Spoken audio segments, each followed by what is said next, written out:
Online biztonságunk. Legyen biztonságára 10 perce.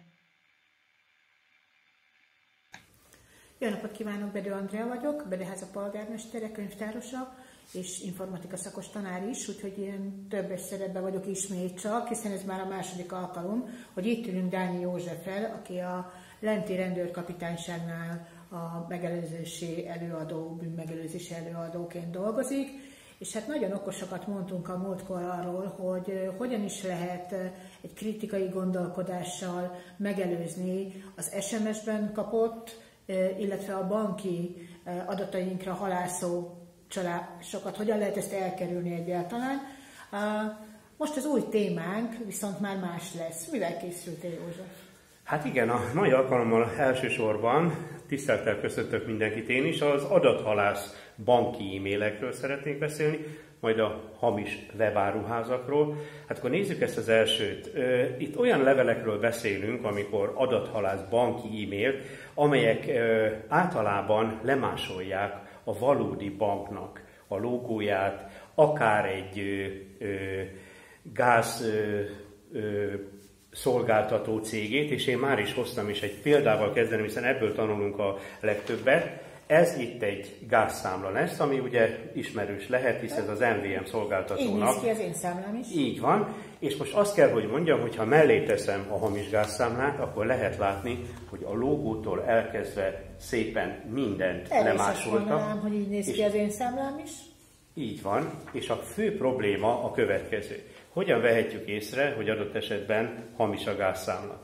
Hát a legelső itt fent, ahogy megkapjuk a gázszámlát, ugye ez e-mailben érkezik, hát meg kell néznünk, hogy honnan érkezett, és mi. Ide van írva tárgy, a számla befizetésének határideje.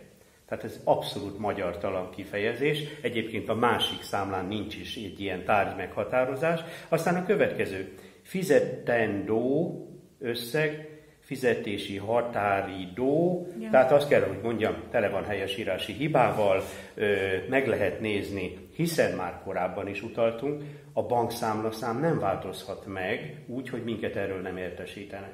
Tehát azt kell, hogy mondjam, hogyha kellőképpen óvatosak vagyunk, akkor már is ki tudjuk deríteni. Nem vagyunk kellőképpen óvatosak, rutinban. Persze, jól van, hadd menjen, csináljuk, tempóval, nem? Ez az elsődleges cél. Ez lenne akkor az első javaslatunk. Amikor bármilyen internetes tevékenységét folytatunk, próbáljuk higgadtan, körültekintően végezni. Én még azt szoktam nézni, hogy a feladóban, hogyha megnézzük, hogy ki a feladó, tehát ott az e-mail címet én szoktam ellenőrizni, és itt is lehet látni, hogy nem kukacmvn.hu a vége, vagy mvnnext.hu a vége, hanem unifpau.fr, tehát lehet látni, tehát látni azt, hogy ez egy teljesen idegen. Akkor már is hozok még egy javaslatot. Ugyanis, hogyha a Gmailben levelezünk, ez nem más, ez a most mutatott kép, mint a Gmail levelezésnél egy kis ablak. Ez a kis ablak ott van, amikor megkapjuk itt például a MVM ügyfélszolgálattól. Van egy kis fekete ablakocska, ha ezt lenyitjuk, akkor kapjuk meg részleteiben, mikor kiküldte, feladó, címzet, dátum, tárgy, küldő, itt van a hitelesítő, itt a biztonság, tehát kapunk egy ilyen kártyát emellé, és ez alapján meg tudunk győződni arról, hogy valóban onnan érkezette. Tehát a Gmailnek van egy ilyen szolgáltatása, egy pici kis fekete fülecske, amit ha lenyitunk, meggyőződhetünk arról, hogy valóban onnan érkezette a számla. Képzeld el, én is hoztam egy ilyen e-mailt, ilyen banki megkereső e-mailt, amiben azt írják nekem, hogy én egy értékes ügyfél vagyok, de ugye arra hatnak, hogy a tárgyba azt írták, hogy utolsó figyelmeztetés. Mivel ez az én bankom, akit az e-mail címbe feltüntettek, de lehet látni ugye, hogy itt is rossz, hogy a visionlinks.com-ról jött az üzenet, tehát hogy nem az az e-mail cím, mint ami látható lenne az e-mail címként, de értékes ügyfélnek tekintenek, és azt mondják, hogy hitelesítési eljárást végeznek, és a mi életünk, magánéletünk védelmében, és hogy az adatainkat, azokat frissíteni kell. Tehát egy űrlapot, nem kattintottam nyilván le, de egy űrlapot fog megnyitni, ahol meg kell adnunk az adatainkat azért, hogy hozzáférjünk a bankszámlára, hiszen ez egy utolsó figyelmeztetés. Szóval nagyon hatnak arra, hogy rutinból csináljuk a dolgainkat, sietünk, utolsó figyelmeztetést, tulajdonképpen egy pressziónak vetnek minket alá, nem? Ezeknél a leveleknél, és hát ez komoly probléma lehet, hogyha valaki nem figyel oda. Én mindenképpen azt javasolnám, hogy ha megoldást is mellé tesszük egy ilyen hamis levél mellé, hogy győződjünk meg arról, amit már javasoltál. Honnan érkezett ez a levél?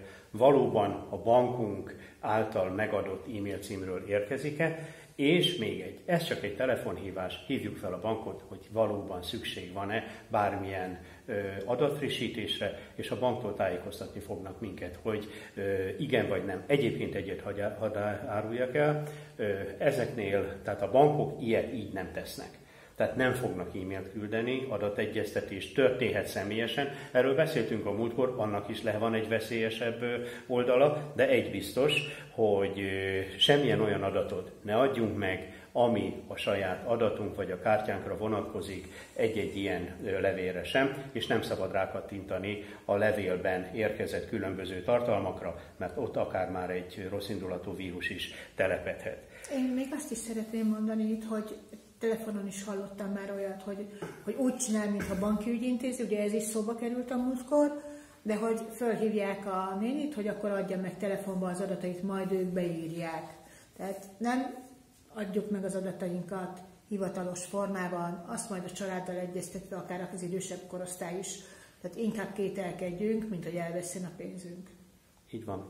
Egyéb tevékenységet is végezhetünk, hiszen nagyon kíváncsiak vagyunk, akár vásárlók is lehetünk, akár el is adhatunk az interneten. Ez lenne a következő témám, ugyanis nagyon sok esetben előfordul, hogy hamis webáruházak keresnek fel bennünket, és ha már az előbb mondtad azt, hogy honnan tudták azt, hogy a te bankod, mielőtt bármilyen összeesküvés elméletet elhinnénk, azért egyet tudni kell. A Google-nek is van egy olyan alkalmazása, ami a telefonunkon van, monitorozza, figyeli a mi szokásainkat, figyeli például azokat a témákat, amiket mi megkeresünk. Tehát ha minket a divat érdekel, akkor a divattal kapcsolatos. Ha például a háziállatok érdekelnek, akkor a háziállatokkal kapcsolatos témákat hozza elénk. Alapvetően ez egy jó szolgáltatásnak tűnik, de azért egy kicsit gyanakvók. Így van, gyanakvók is lehetünk ezzel kapcsolatban. Visszatérve a webáruházakra, mindenképpen azt javasoljuk, és lenti esetet tudnék elmondani, amikor például volt, aki fűnyírótraktort gondolta, hogy vásárol, mert a pénzt ugye előre elküldte. Ugyanez a társaság adott esetben Budapest térségében már egy utánfutót is eladott, ami természetesen soha nem érkezett meg. Egyébként ezt a lenti kapitányság emberei derítették fel, és bizony lebuktak a csalók. Sajnos nem mindig járunk így, nem mindig sikerül mindezt megtenni.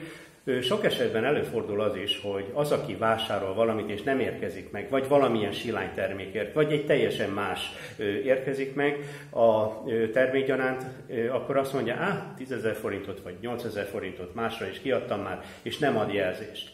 Hát ez egyrészt bátorítja az elkövetőket, másrészt pedig azt kell, hogy mondjam, hogy valljuk be őszintén, és igenis adjunk jelzést, mert lehet, hogy épp ez lesz a 10., 20. ilyen 8000 forint, vagy 10 000 forint, és akkor már van esély arra, hogy adott esetben lebukik egy ilyen csalótársaság. Hát mert hogy az érzelmeinkre hatnak, amiről beszélünk. Tehát a kritikus gondolkodás nem elég, mert ott van az érzelem is.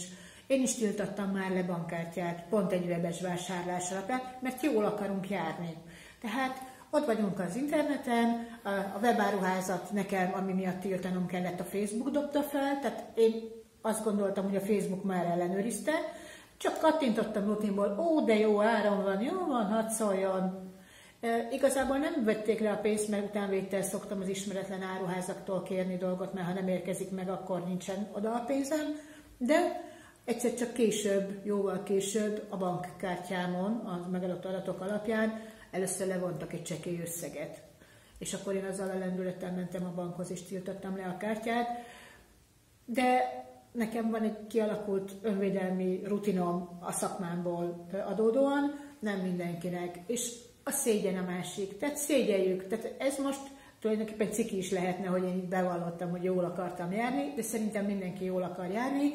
És mindenki egy kicsit szégyelli, hogyha a csalás áldozata lesz, tehát nem teszik ki a kirakatba, és ez is kedvez a csalóknak. Tehát ezért lenne jó, hogyha a rendőrséget felhívnák, nem? Így van, jelezni kell mindenképpen, akár a kisebb értékű csalást is, hogyha ilyen helyzetbe kerülünk. Ám tegyünk egy-két olyan javaslatot is, hogy hogyan tudunk akkor biztosan vásárolni. Én mindenképpen azt mondanám, hogy lehetőleg olyan webáruházat keressünk fel, ahova regisztrálnunk kell nekünk is, akár eladóként, akár vevőként is. Ezeknél a helyeknél, és most nem fogok megnevezni ilyet, ez hiszen nem a reklám helye, de ezeken a helyeken tudjuk ellenőrizni az eladót.